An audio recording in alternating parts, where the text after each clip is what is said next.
मेहंदी लावल्यानंतर शॅम्पू न करता फक्त पाण्यानं हेअर वॉश केलं आहे आणि बघा किती छान दिसत आहे, कसं व्हॉल्यूम आलं आहे केसांमध्ये. आणि केसांना आहे ना जास्त जर ड्रायपणा येत असेल, जेव्हा पण तुम्ही मेहंदी लावताय खूप ड्राय होत असतील केस, तर तुम्हाला ही या टिप्स सगळ्या शेअर करणार आहे मी. तर ह्या सगळ्या तुम्हाला नक्की फॉलो करायच्या आहे आणि तुम्हाला रिझल्ट नक्कीच मिळणार आहे. तर मी आता मेहंदी कशी तयार करते ना ते तुम्हाला सांगणार आहे. तर ह्या सगळ्या गोष्टी आपल्याला त्यासाठी लागणार आहेत. ह्या सगळ्या गोष्टी कशा यूज करायच्या ना ते मी सांगते. इथे मी कलोंजी, मेथी, शिकाकाई पावडर, आवळा पावडर, जवस, बीटरूट, कढीपत्ता आणि जास्वंदाची फुलं किंवा पत्ते असले झाडाचे तरीही चालेल, पानं आणि कोरपड घ्यायची. आणि आपल्याला आहे ना सगळ्यात आधी आता पाणी तयार करून घ्यायचं आहे. पाणी तयार करताना आपल्याला काय काय टाकायचं आहे.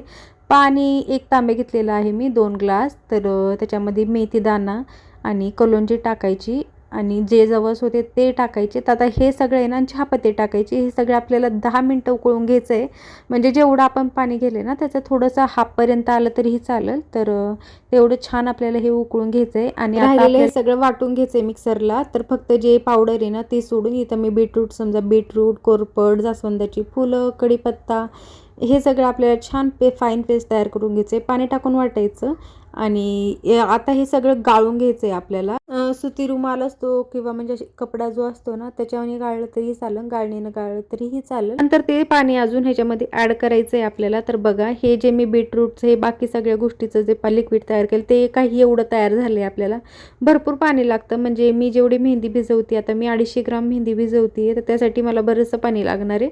आणि हे भरपूर पाणी असल्यामुळे मेहंदी आपण थोडीशी कमीच घालायची, कारण की हे सगळं साहित्य टाकल्यामुळे ना मेहंदी भरपूर फुलून येते, भरपूर आपल्या केसांना होऊन जातं. मग तेवढं एक्स्ट्रा उरवण्यापेक्षा जेवढी आपल्याला लागणार आहे तेवढीच घ्यायची एका व्यक्तीसाठी.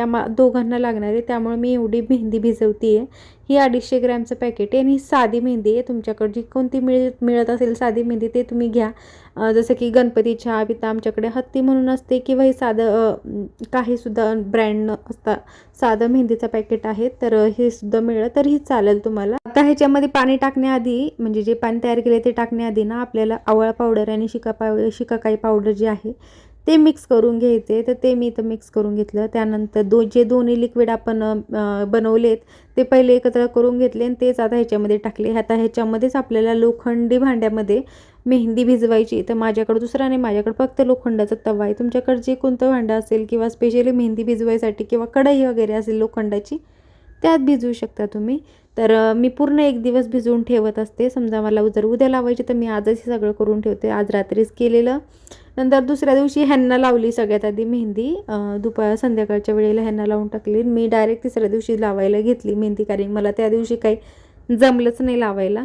त्यामुळं मी त्यानंतर तिसऱ्या दिवशी मेहंदी लावायला घेतली. आता मेहंदी लावण्याआधी तुम्हाला माझे केस दाखवते. माझे केस जास्त व्हाईट नाही आहेत, पण केसांना आहे ना मेहंदी लावलेलं छान असतं. आणि तेवढे नाही पण थोडे बहुत आहे. माझे माथ्यावर आहे ना कदाचित 6-7 केस जास्तीत जास्त असतील, कारण की कमी त्याच्यापेक्षा तर जास्त नाहीच आहेत. पण मला असं वाटतं तेवढेच असतील. 2-3च माझ्या सारखं आहे ना सतत डोळ्यासमोर येत असतात, त्यालाच इरिटेट होऊन मी इथं मेहंदी लावते. पण आता किती मी 2च तास ठेवली मेहंदी, जास्त वेळ पण नाही ठेवायची. आणि सुकू द्यायची तर नाहीच, कारण की केस धुताना खूप त्रास होतो, तोडले जातात आपले केस. म्हणजे ब्रेकेज तर होणार, धुताना खूप ओढले जाणार. त्यापेक्षा आहे ना मेहंदी जास्त तर म्हणजे राहू द्यायची, पण सुकवायची नाही, की बाबा सुकवल्यानंतर उन्हात बसल्यानंतर किंवा फॅन लावल्यानंतर छान लवकर सुकणारे मेहंदी, तसा काही विषय नाही आहे. 2 तास ठेवायची, 2-2.5 तास, 3 तास. आणि हाताने मी ग्लव्ज नव्हते घातले, त्यामुळे हात बघा कसे कलर झालेत, पण 1 दिवसात निघून जाईल. मध्ये माझे केस आहे ना खूप थिन आहेत, म्हणजे असा एक जर केस पकडला ना खूपच पतला केस आहे माझा. तर आपण जेव्हा मेहंदी लावतो ना तर थोडा केसांमध्ये आपल्याला व्हॉल्यूम जाणवतो आणि त्याच्यामध्ये आपण आहे ना बऱ्याचशा अशा चांगल्या गोष्टी टाकलेल्या असतात, जेणेकरून आपल्या केसांना फायदा पण होतो. तर आणि मी ज्या पद्धतीने तुम्हाला सांगितलं ना मेहंदी लावायची, त्या पद्धतीने तुम्ही जर लावली तर तुम्हाला स्वतःलाच फरक जाणवेल आणि तुम्हीच कमेंट करून सांगता की बरोबर होतं. तर ह्या पद्धतीने तुम्ही मेहंदी लावून बघा. आणि सगळ्या गोष्टी बिना केमिकलच्या असल्यामुळे आपल्या केसांना फक्त ना फक्त फायदाच होणार आहे, काहीसुद्धा हार्म वगैरे नाही आहे ह्याच्यामध्ये. सगळ्या गोष्टी आपल्या फायदेशीरच आहे आपल्या केसांसाठी. तर चला पुढच्या कामाला आता मी सुरुवात करते. तर इथं मला आता केसांना तेल लावायचं आहे, पण माझ्या लक्षात आलं आता ऊन जास्त पडतं आहे ना, त्यामुळं कलर खूप जातो. धुतलेले कपडे जेव्हा सुकवायला घालते अंगणामध्ये तर भरपूर ऊन येतं आहे आता. तर हे बघा ह्या महिन्यातच असा हाल आहे. मार्चमध्ये तर कायच हाल होणार आहे. भरपूर ऊन असते. सोलापूरमध्ये खूपच जास्त कडक उन्हाळा असतो. तर इथं दोरी बांधली बाल्कनीमध्ये कपडे टाकण्यासाठी आणि आता मी तेल लावते. तेल थोडंसं कोमट करून घ्यायचं आणि छान भरपूर तेल लावायचं आहे. रूट्सला लावायचं, खाली लावायचं, सगळ्या केसांना भरपूर तेल लावायचे कारण की आपण मेहंदी लावलेली आहे. तर जी थोडा बहुत जो पण ड्रायनेस वगैरे येणार ना ती पण आणखी कमी होऊन जाईल त्यासाठी. आणि हेअर वॉश आज नाही करायचा, उद्या करायचा. उद्या करण्यासाठी किंवा मग परवा केला तरीही चालेल, पण उद्या मी हेअर वॉश करणार आहे त्यासाठी मी तर भरपूर तेल लावते आहे. आणि उद्या शॅम्पूने हेअर वॉश करायचं आहे त्यासाठी. तर सगळ्या खूप बेसिक गोष्टी असतात, पण एवढंच की आपल्याला सवय नसल्यामुळे आपल्याला असं वाटतं किती तामझाम आहे. पण ह्या गोष्टींची आपण सवय लावली ना, आता मला पण पहिल्यापासून काही सवय नव्हती, पण एक एक गोष्टी आपण जसं जसं आपल्या डेली रुटीनमध्ये ॲड करत गेलो ना, ह्या गोष्टी आपल्याला खूप अशा सिंपल वाटतात. जसं की आपण रोज स्वयंपाक करतो, हे बनवायचे ते बनवायचे, तसं आपल्याला केसांसाठी चेहऱ्यासाठी आपण काही करत असलो ना, तर मग ह्या गोष्टी खूप बेसिक वाटायला लागतात आपल्याला. फक्त सवय एक पडण्याची गरज असते, बाकी सवय पडली तर मग काहीसुद्धा वाटत नाही. आता मी तुम्हाला हे तर सांगितलं की ड्राय होतात मेहंदी लावल्यानंतर केस, तर त्यासाठी ह्या गोष्टी सगळ्या फॉलो केल्या तर आपल्याला फरक जाणवतो. पण आता माझ्या केसांना भरपूर अशी विरळ पण झाले, तर तेवढे दिसत नाही, कधी तर दिसून येतात, कधी दिसत नाही. त्यासाठी पण मी काही गोष्टी ट्राय करते माझ्या केसांवर, तर त्याचा जर फरक पडला मला तर मी त्या गोष्टी पण तुमच्यासोबत शेअर करेल. म्हणजे हेअरफॉलसाठी किंवा मग नवीन ग्रोथ येण्यासाठी केसांमध्ये, तर त्या गोष्टी मी तुमच्यासोबत शेअर करेल. तर तुम्ही चॅनलला सबस्क्राईब करा जेणेकरून नवीन व्हिडिओ तुमच्यापर्यंत पोहोचेल. आणि हा व्हिडिओ आवडला तर व्हिडिओला लाईक पण करा. तर आता माझे ही केसांचे तर तामझामचे तर कामं झाले, तामझामच आहे, भरपूर वेळ गेला माझा ह्याच्यामध्ये. आणि आता स्वयंपाकाची वेळ झाली आणि सकाळचा बराचसा स्वयंपाक होता, म्हणजे भाजी पण होती, भाकरी पण होत्या, 1-2 चपाती करायची होती आणि 1 डाळ करायची होती. तर तेच मी डाळ पण खूप थोडी केली होती, तर इथे मी फक्त 2 चपाती केली आणि आता डाळीला फोडणी द्यायची आहे.